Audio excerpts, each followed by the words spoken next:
rahmatullah. Asalaamaaleykum journalistes yi. Asalaamaaleykum waa And Bari à travers le bureau exécutif national bi nga xamante ni secrétaires nationaux yi ñoo ko composé. yaakaar naa ni lépp lu fi aju ci présentation la responsable de la communication def na ko ci façon bu mucc ayib.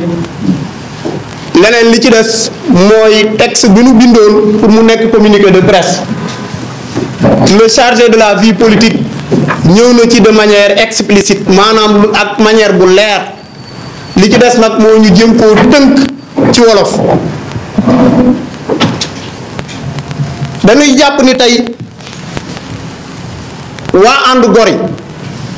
mooy parti boo xamante ni maître Moussa Diop moo ko jiite. organe am bi nga xamante ni mooy organe bi gën a kawe xam nga parti politique dafa am organe ay organes yu ko composé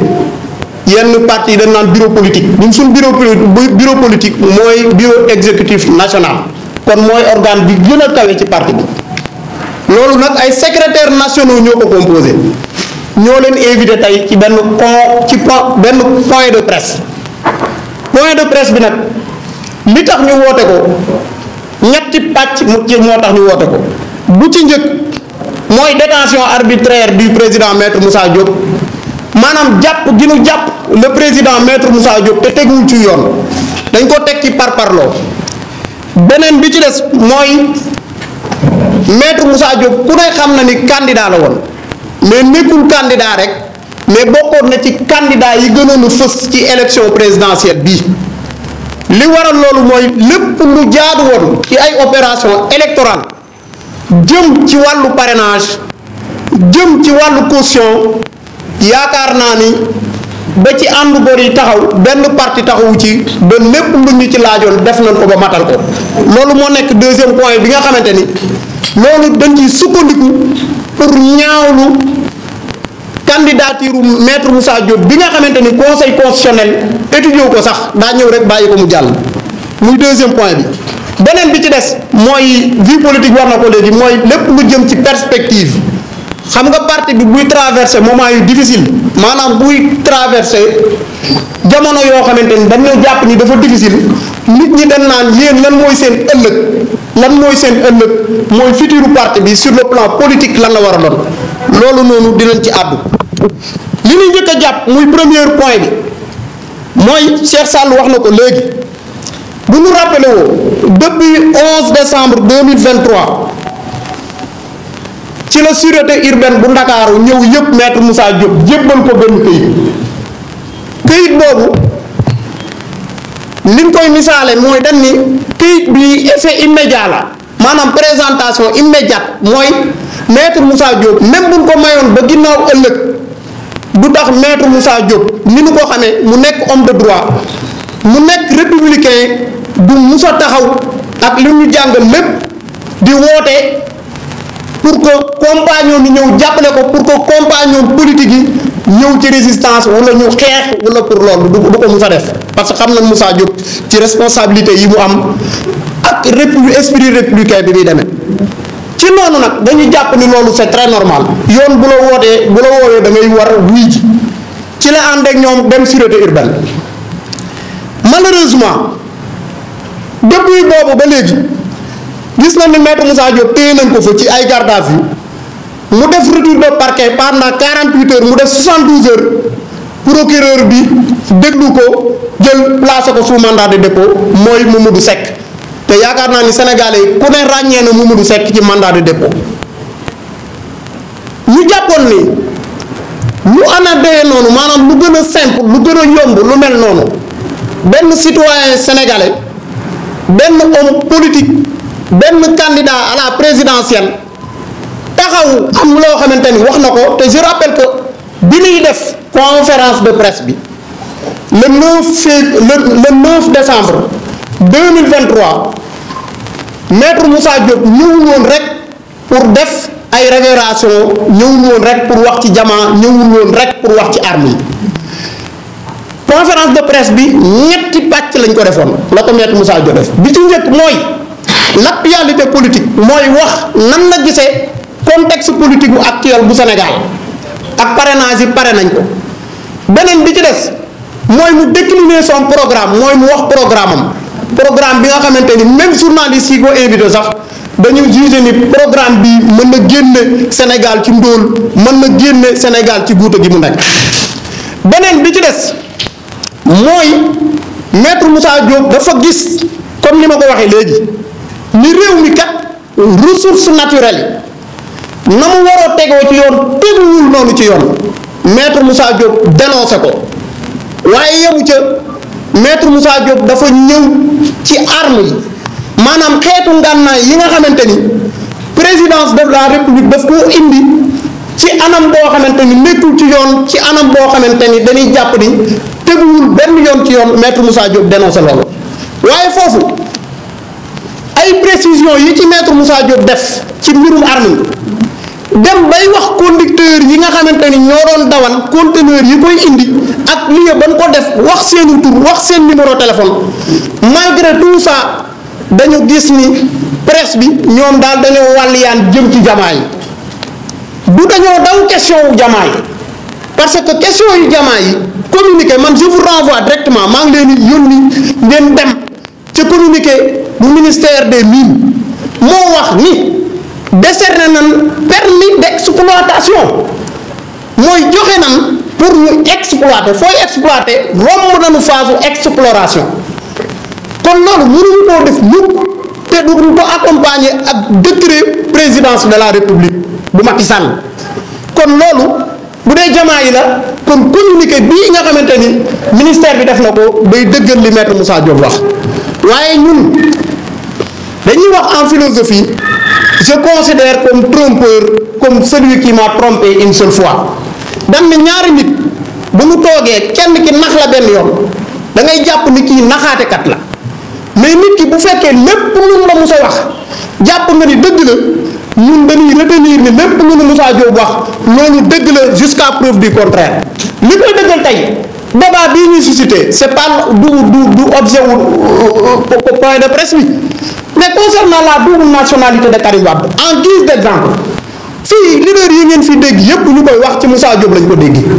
argumentaire yi muy wax yépp ci Moussa Diop lañ ko déggee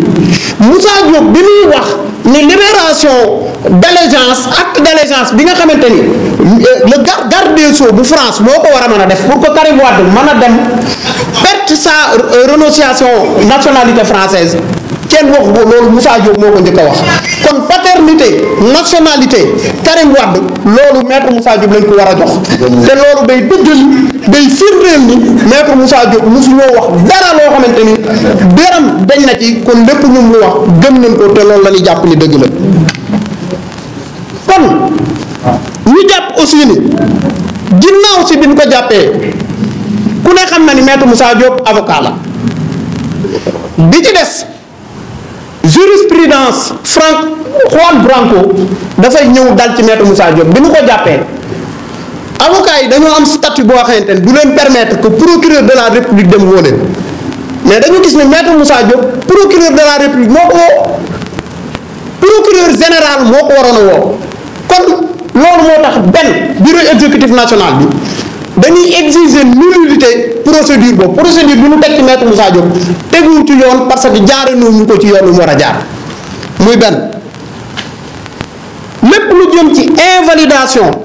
maanaam le fait que maître Moussa Diop nekkoon candidat nit ñi foog ni maître Moussa Diop effectivement dafa nekk candidat ñu xool dossier am matalul parrainage demeewul noonu de maître Moussa Diop dafa nekk candidat bu ngeen duggee léegi ci bureau yi nekk ci parti di ngeen xamee ni on a investi dugal leen xaalis bu bëri ci lépp lu jëm ci logistique lépp lu jëm ci ay machine pour préparer parrainage man jàppoon naa ni parrainage te loolu la ñëpp jàpp te xam nañ ko bu doon loolu rek la AG même bu nekkoon 100e position kenn mënu koo teree jàll parce que li nu yor lu leer la te am na stock bu doy terewul pour éviter lii dal yenn parti yi parce que parrainage bi dafa am pièce bu ci nekkoon soo déposé 50 000 parrain bu ci ay doublon amee sa 50 000 yooyu doo ko mën a remplacer yeneen ngay dem wuti moo tax on a su déposé 48 000 parrain am stock boo xamante ni 40 000 parrain mi ngi taxawoon di xaar caution bi ñu def liñ ci war a def lépp mais bu ñuy jàpp Moussa Diop ku ne xam na ni parti politique même bu ñu defee suñuy cotisation ba mottali suñu xaalis def ko trésorier wu parti bi ak lépp leader bi moom lañ koy jox ci compte lañ koy déposé bi ñu ko déposé ci compte maître Moussa Diop ñu def procédure yi war a jaar yëpp maître Moussa Diop war a signé procuration pour jox ko trésorier bii di Omar Traoré loolu dina ci ñëw malheureusement procureur juge bi ni moom day xaar procureur de la république tontu ko ci loolu lii ci leen sukkandiku pour que chèque bi nga xamante ni émettre nañ ko banque bi émettre nañ ko huissier assermenté gis ko dëggal ko preuve yi ñuy boole ko joindre ko suñu dossier bi ñu demee conseil constitutionnel suñu mandataire dañ ko wooni ko Boubacar Camara mu ne ñun ko yooyu seen dossier kenn du ko xool parce que manqué na leen telle pièce donc vous pouvez quitter la salle mën ngaa génn salle nii la ko conseil constitutionnel def loolu nag lan ciy jàpp mooy ñun du conseil constitutionnel moo éliminé maître Moussa Diop dañuy jàpp ni représailles politique la maanaam ak fayantoo bu Macky Sall def jëmale ko ci maître Moussa Diop depuis ba mu waxee 3e candidature bu Macky Sall bi nekk sous décret wax ni Macky Sall bii mënul am 3e candidature loi bi permettre ko c'est illégal et c'est illégitime mooy maanaam jaaduwul te sénégalais yi ànduñu ci loolu moo naqari Macky Sall loolu moo tax lépp lu mu man ba faagaagal maître Moussa Diop yóbbu ko kaso dina ko def waaye nag nga jox leen une bonne information maître Moussa Diop bi ñu gis démb ci kaso gi bu ko Macky Sall tegoon bët dina xam ni lii yëngalu ko lii rafla ko waxoon naa leen ni maître Moussa Diop du tiit du jaaxle du stressé wu kooku mooy maître Moussa Diop léegi nag wax naa ci li tax maître Moussa Diop nangu luñ ko candidature am te loolu peut-être lu ma ci fàtte sama gars yi dina ñëw pour compléter ko pour affaire yi bañ a gudd dañuy wax ci avenir ak contexte politique bi nga xamante ni ànd gor yi mi ngi xaar pour dem ci ak perspective ak instruction yi nga xamante ni maître Moussa Diop jox nañu ko te loolu mën nañ koo partager ak yéen bu ci njëkk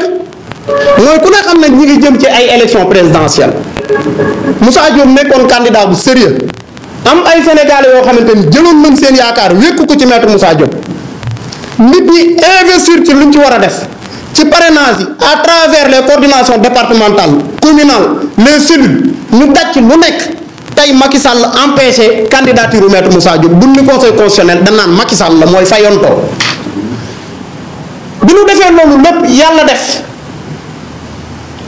ñu tëjal buntu présidentielle bi anglais yi dañuy wax professeur when one door is closed another is open dañuy wax ni bu benn porte tëjoo beneen day tëju lépp lu mën a def pour xañ maître Moussa Diop mu nekk candidat bu tere Macky Sall ak régime am nguur gi ci welaxu la toll bu ngeen xamul welaxu ci wolof ma tekkil leen ko xam nga mooy lan bu ngeen demee ba woor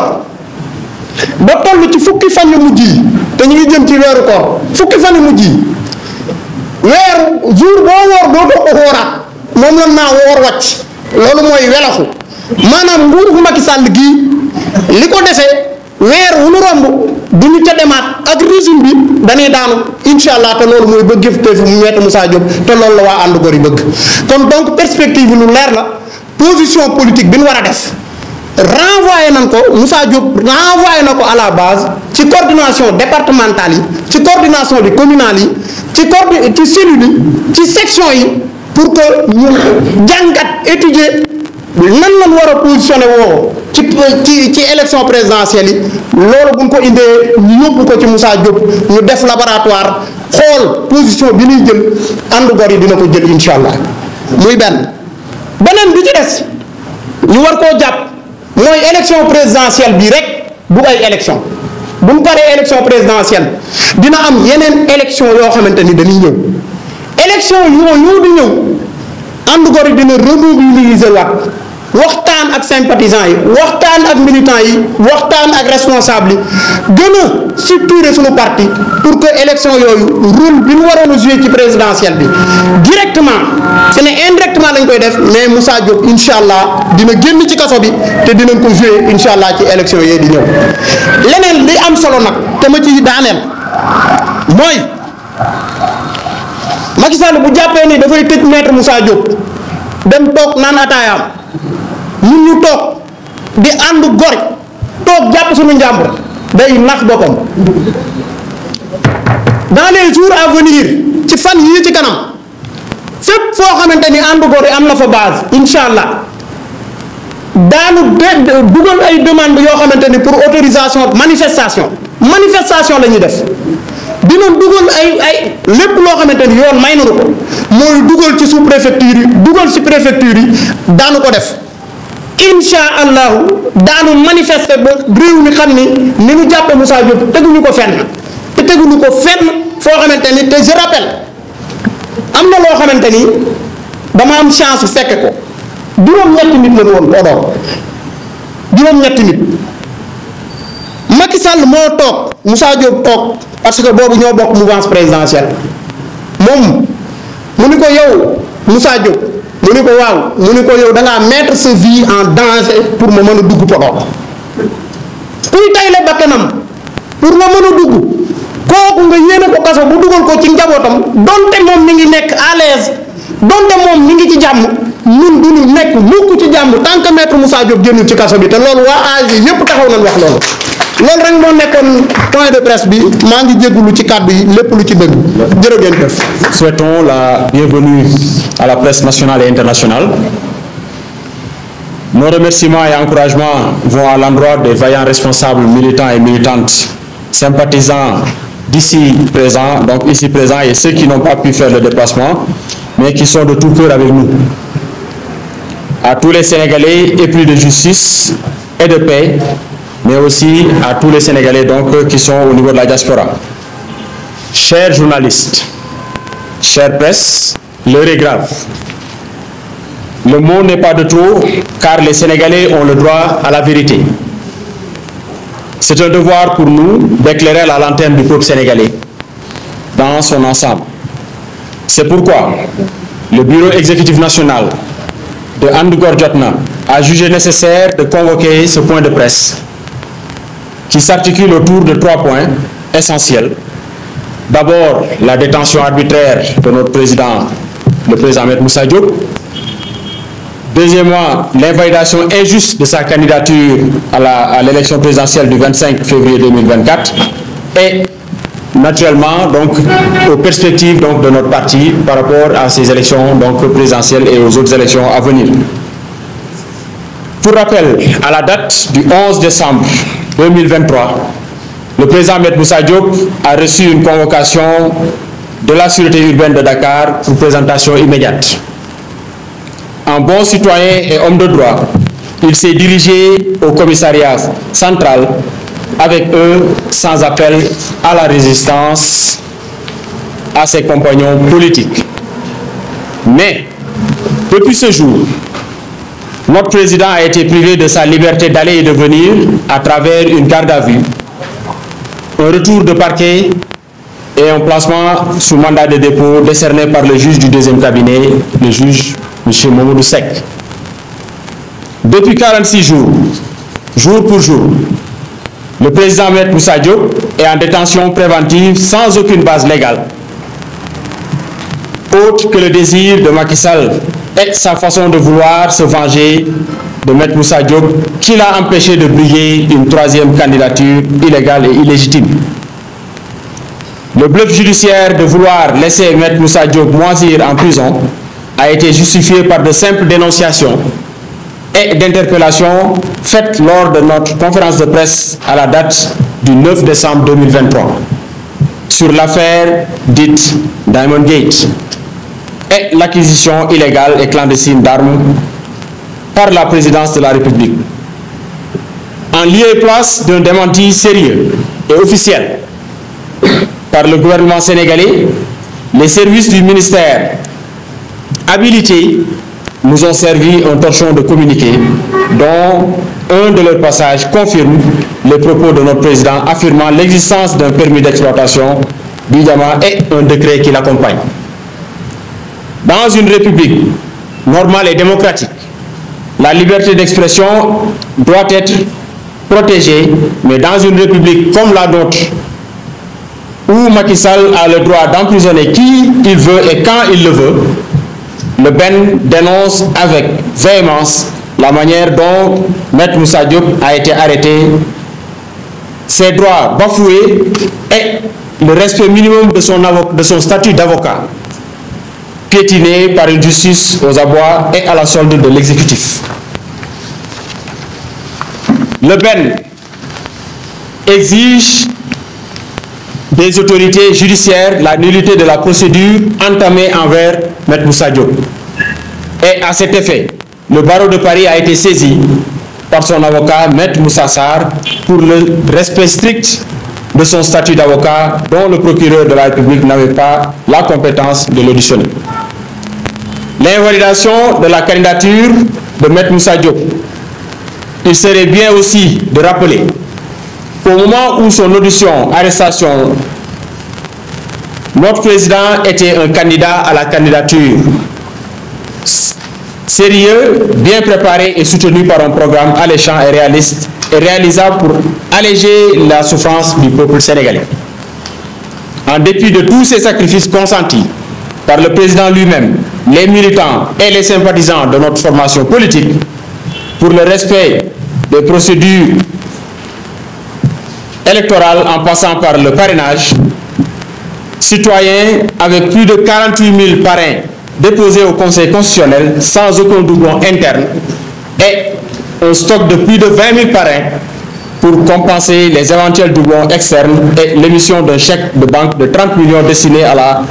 Caisse de dépôt et de consignation est constaté par un huissier assermenté. Les 7 sages du Conseil constitutionnel ont préféré appliquer la loi de la jungle, la loi de Macky Sall, qui n'est rien d'autre qu'éliminer un adversaire politique, ni loi, ni foi. Cette forfaiture abominable d'éliminer notre président à la course présidentielle de 2024, alors qu'il jouit encore de tous ses droits civiques et politiques, doit impérativement interpeller les acteurs de la société civile dans leurs différentes composantes, les acteurs politiques ou tous citoyens sénégalais épris de justice et de paix. Sur instruction de Maître Moussa Diop, notre président, des consultations ont été entamées à la base dans les coordinations départementales, communales et dans toutes les cellules du parti pour statuer sur la position politique du parti en prélude de l'élection présidentielle du 25 février 2024. Étant une formation politique de rupture et de dialogue interne, nous comptons remobiliser toutes les coordinations du parti pour une préparation efficace des prochaines joutes électorales après la présidentielle dont Andugor Jotna pourrait jouer un rôle déterminant pour l'intérêt exclusif du peuple sénégalais. Pour la libération immédiate, sans condition de notre président, dans les jours à venir, nous comptons introduire des demandes de manifestation auprès des autorités administratives concernées sur toute l'étendue du territoire national et international, car Maître Moussa Diop reste un détenu politique arbitrairement retenu. Et de Macky Sall qu'il avait soutenu à Podor dans un entretien privé avec certains membres du parti. Maître Moussa Diop, je cite, « Tu as mis ta vie en danger pour que je puisse entrer dans cette localité en 2012. » Nous demandons à Macky Sall et chef aujourd'hui de Benno Bokk Yakaar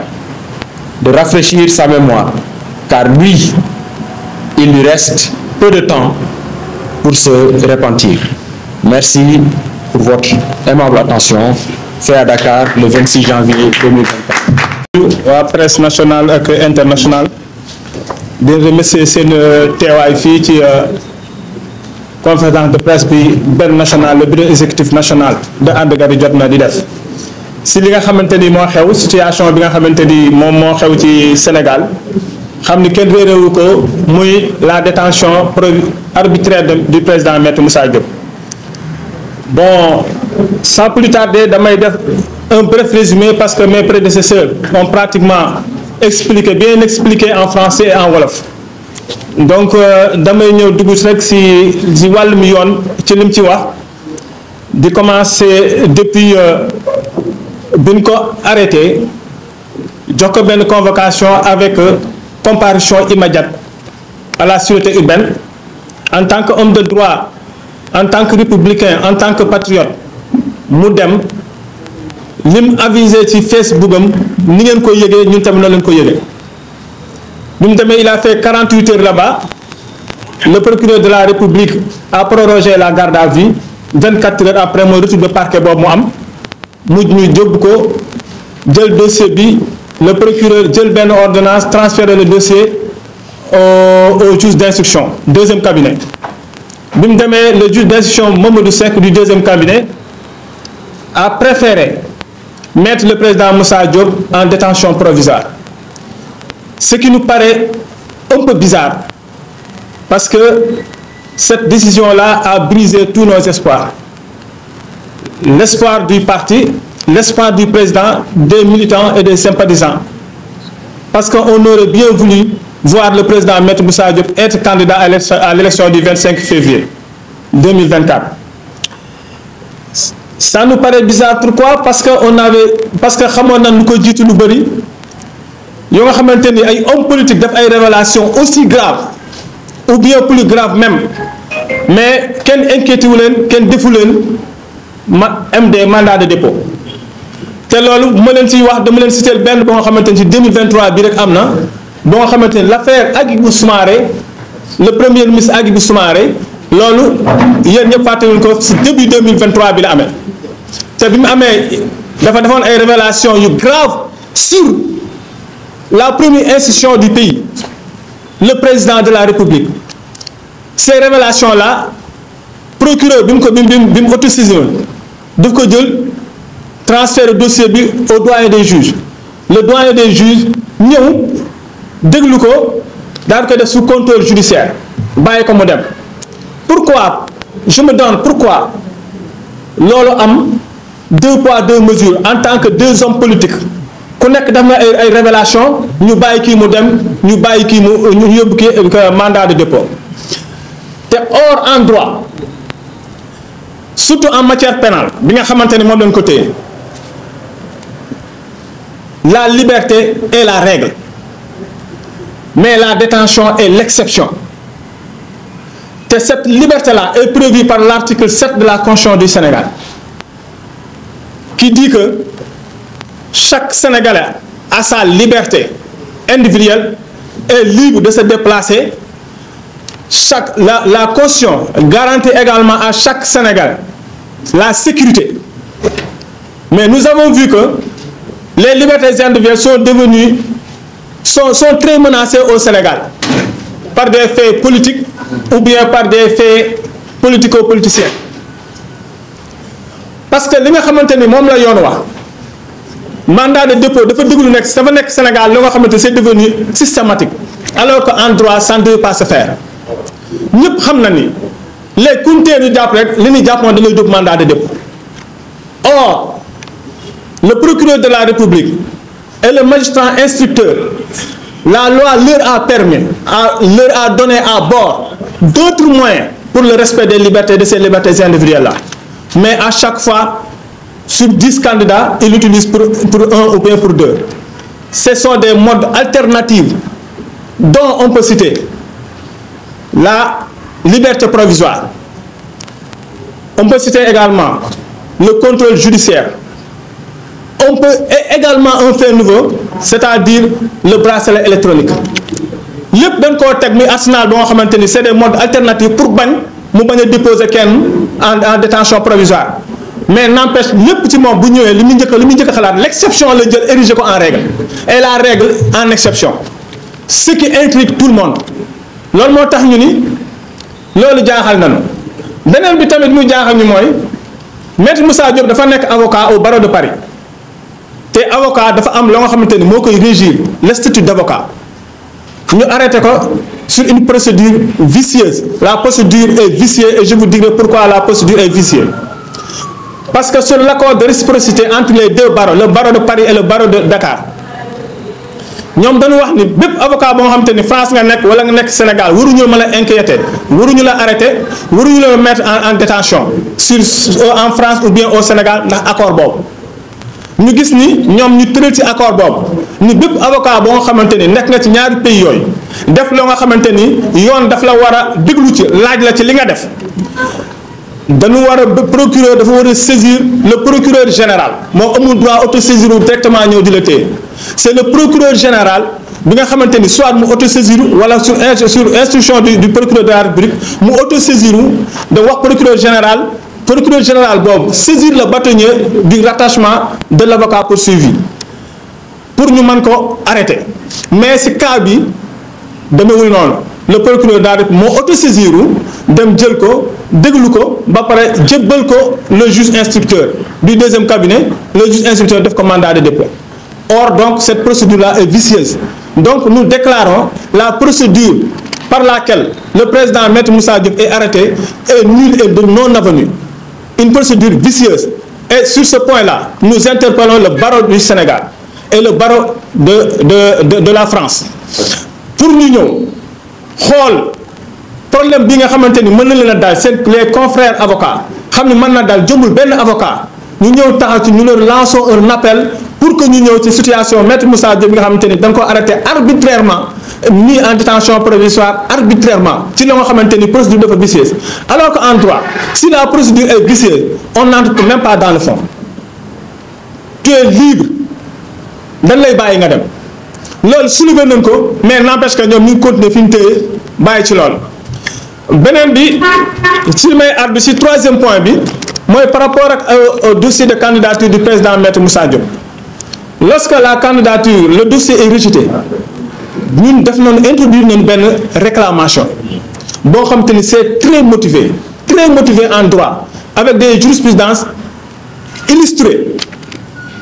parce que dañu ko rejeté pour manquement d'une pièce à savoir l'attestation de la caisse des dépôts et consignations. Or le Conseil constitutionnel en 1998 le 15 avril 1998 sur l'affaire Incense Sangaré que vous connaissez bien. Conseil constitutionnel dafa déclaré woon recevable une liste de candidatures aux élections législatives de 1998 au motif que l'absence du récépissé du trésorier général dans son dossier de candidature était imputable à l'administration sénégalaise. Pourvu que l'administration sénégalaise ñoo doon mëne permanence ñoo mënewul permanence bi taxoon Incense Sangaré mën a déposer parce que heure bu ñëwee trésor public dafa fekk kenn ñu ko dawloo di ko dawloo ba temps bi jeex bi heure bi jeexee ñu ne ko da nga fóot ko ndax jotoo koo am conseil constitutionnel wax lool daal ni kii au moment du dépôt avant heure bi di jeex ñëw na présenté wu na am na xaalisam indi na ko mais fekku fa kenn loolu nag dama ko jàppee comme sa faute dama koy jàppee comme faute de l'administration en l'espèce l'affaire Maître Moussa Diop bi ñu ko arrêté def na procuration yóbbu na xaalisam ñu jëm si banque bi domiciliation mu war a signer chèque ñëpp xam na ni banque signature la xam te suñ ko téyee ñu ne ko yow empreinte nga mën a jël on est d'accord toute personne détenue son empreinte rek la ñuy jël d'accord nañ ci loolu mais loolu bi mu ko defee ñu xam ne loolu c'est indépendamment de la volonté du président Maître Moussa Diop mu def loolu ñu yóbbu ko ba ci xaalis ba ñëw ñu bañal ñu ko lool bañal ñu ko ba ñu forclos ceci ñu constaté ko par voie d'huissier joindre ko ci dossier bi déposé ko lu tax ñu constaté ko par voie d'huissier mooy deuxième jurisprudence bi jurisprudence toute récente du 14 décembre 2023 bii passé 14 décembre 2023 bii passé sur l'affaire du groupe parlementaire de Yewwi Askan Wi parce que une fois que ñu woote benn projet de loi à l'Assemblée nationale le groupe parlementaire de Yewwi Askan Wi notamment en son présidence Birame Souleye Diop dafa demandé woon à ce que ñu jox ko projet de loi boobu bu ñu ko demandé da nga koo bañal bi ñu ko bañalee mu dem refus parce que loi moo ko woon refus boobu mu dem constaté ko par exploit d'huissier bi mu demee déposé ko bu ñu ko déposé cause def recours jubbu ko conseil constitutionnel parce que c'est anticonstitutionnel le conseil constitutionnel ni ko exploit d'huissier bi nga def constaté refus bi da ngeen see juum parce que nan ngeen ci juumee mooy ki ngeen saisir à savoir madame Daba Wañaan nekkul ni woon kooku ngeen waroon a saisir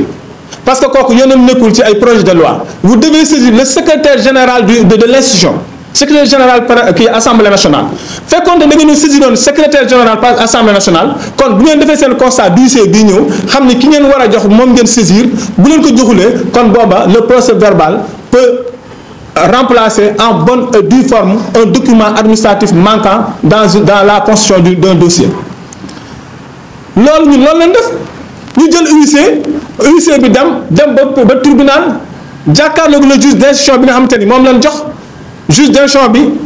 wax ko lépp li mu demee mu tourné demaat ca banque ba directeur banque bi wax ko lépp ni mu demee génne ko wan ko chèque bi donc muy les deux personnes habilitées à saisir pour que ñu indi la véracité des choses ñu joindre ko ci loolu PV bi buñ ko joindre ñu dem le conseil constitutionnel a encore rejeté le dossier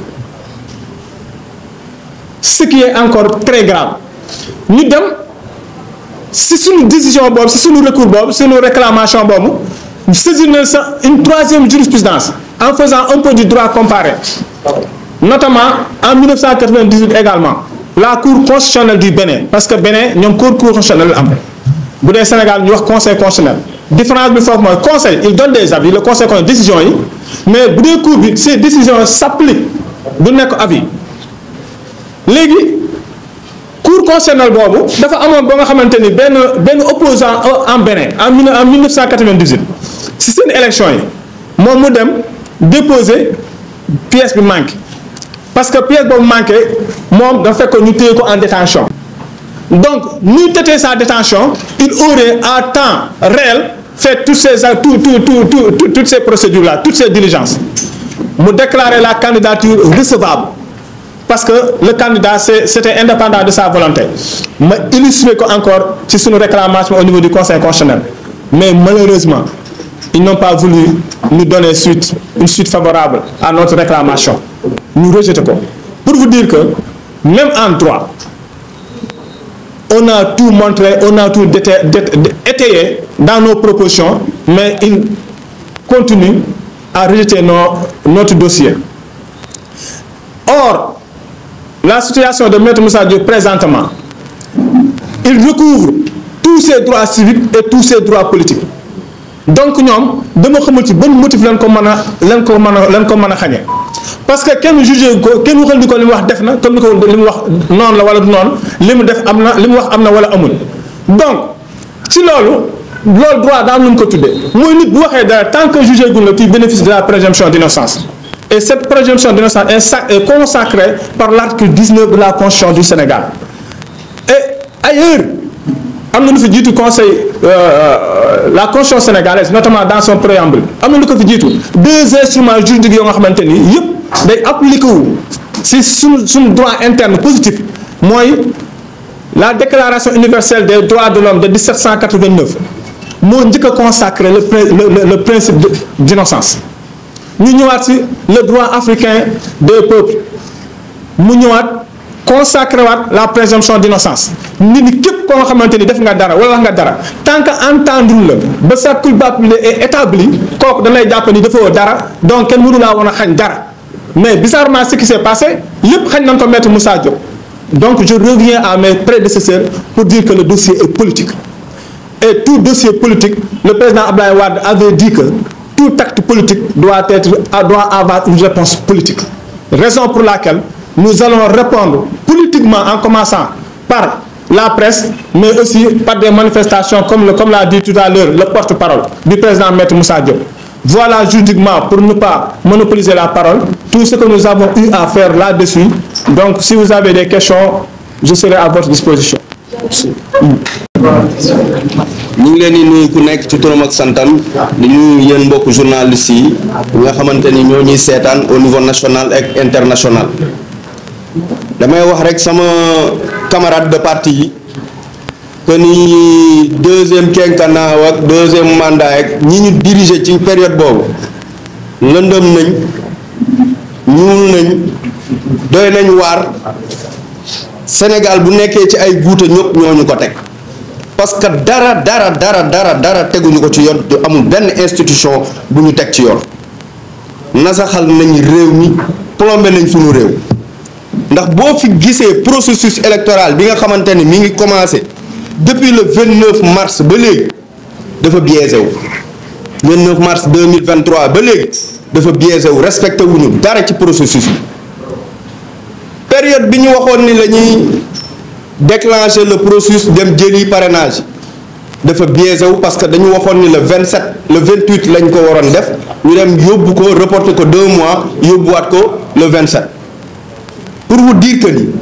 depuis le début dañoo nekk ci seen benn calcul politicien boo xamante ni c'est juste pour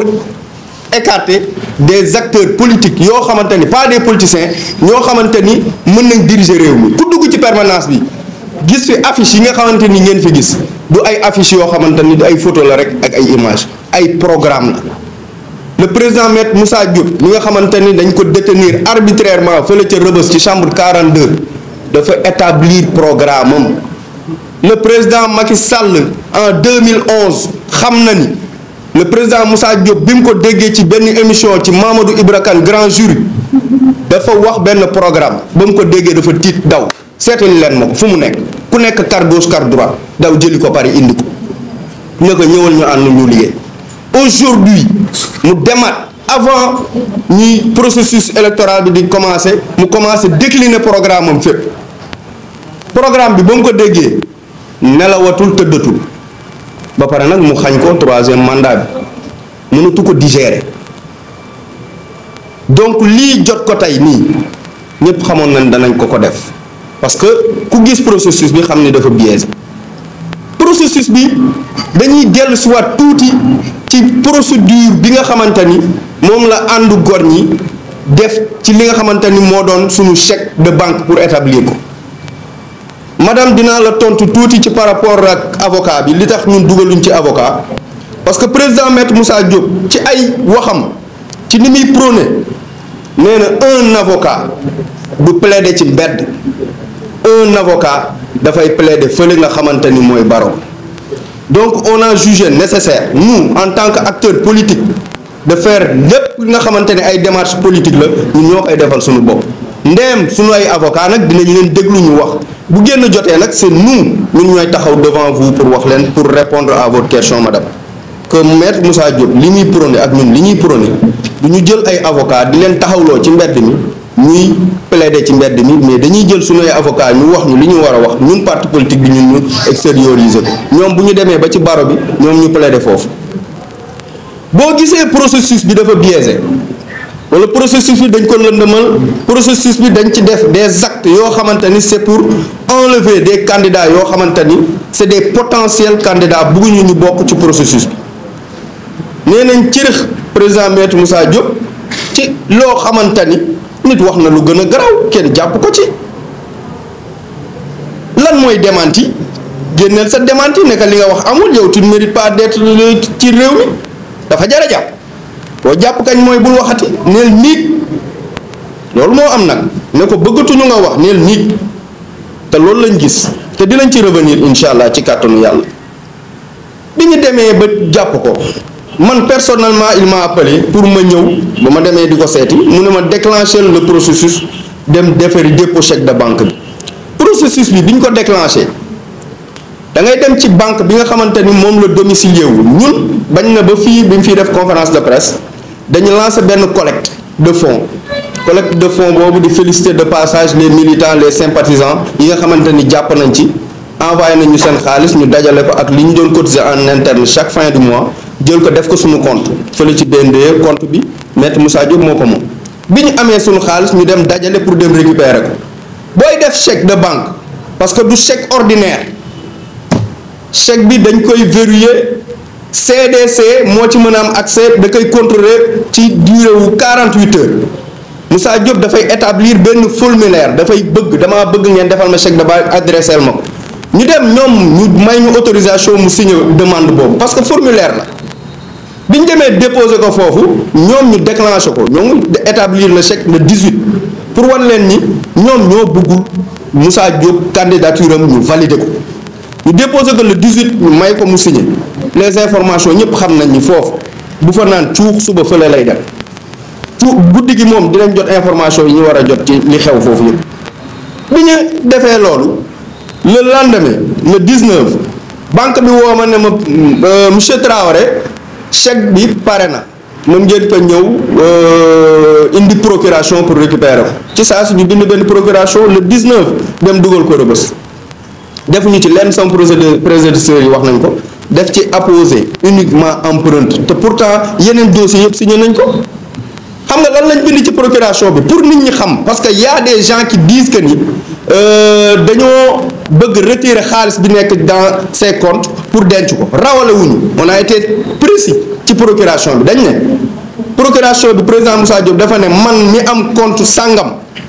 jox naa autorisation Oumar Traoré mi am carte d'identité sangam dëkk sangam pour mu dem ci BND récupérer ma uniquement on a précisé les mots chèque de banque bi joxal ma ko le mandataire Boubacar Camara pour mu dem déposer ma sama caution fële ca BND ñu bañal ñu ko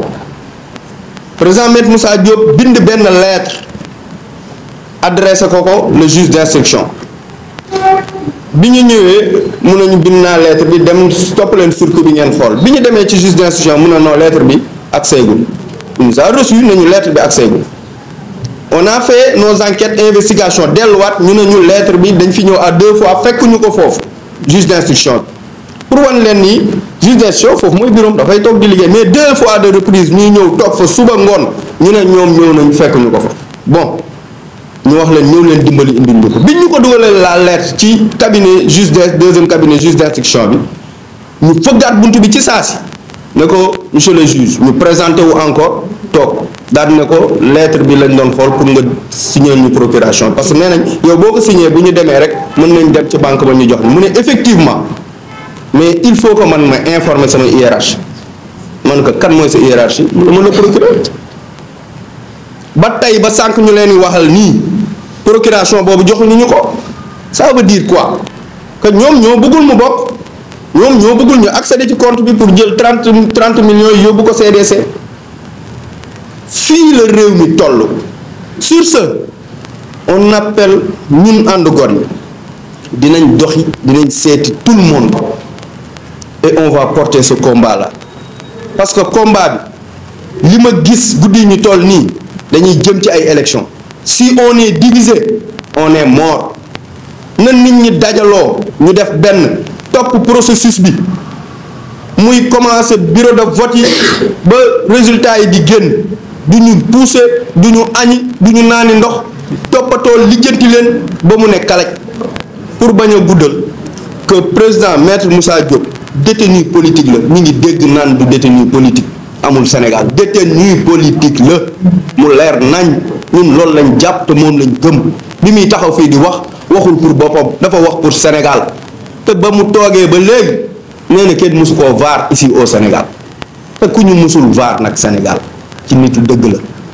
kenn xameewu ko wax lu dul dëgg ñun loolu lañu wante loolu lañ gis te loolu la ñuy jàpp jusqu'à preuve du contraire suñu bëggee nag balaa nguur gi di jeex ñi ngi wax ñu yor dossier bi tout de suite